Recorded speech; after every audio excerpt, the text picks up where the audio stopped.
Hi, for my second video, I was thinking of what about how if we're now in Babylon and we're deceived through words and the meanings of words and how we understand words, and basically one of the main ones I've realized is the word religion, where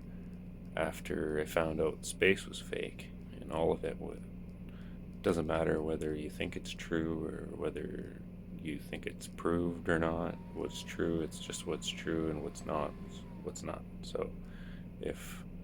all these different religions have, from like Christianity, Buddhism, Muslim, they just think what they know is true, and it could be basically a kind of a version of the truth, because even if you like look at everything as more of a historical narrative instead of some sort of spiritual knowledge, then everyone would have their own perspective from their societal beliefs at the time and what they thought was true at that time, seeing everything from different angles and different perspectives and different societal beliefs. They would have, like, for example, like, they wouldn't all have the same story, because let's say Joshua, for example, where it's like on one side of the world, if he stopped the sun, then it would have been light for a long time, and on the other side, it would have been a different story where it would have been dark for a long time. So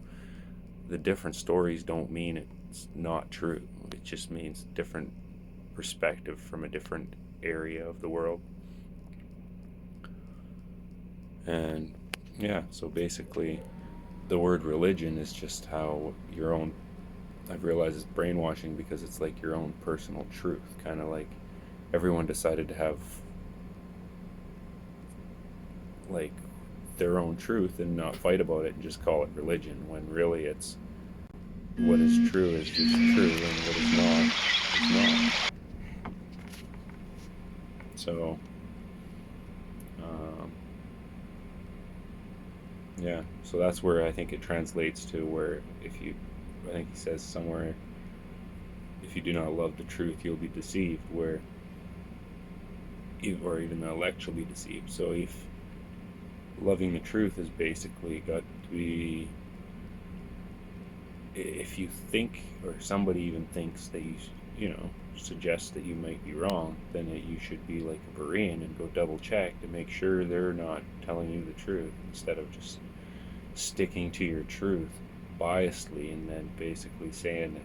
it's like you're stuck in your own truth. But if you are always willing to admit that you might be wrong, or willing to throw away what you think is true for something that is based on something proven, it's more likely to be true. Like, instead of just a belief straight up.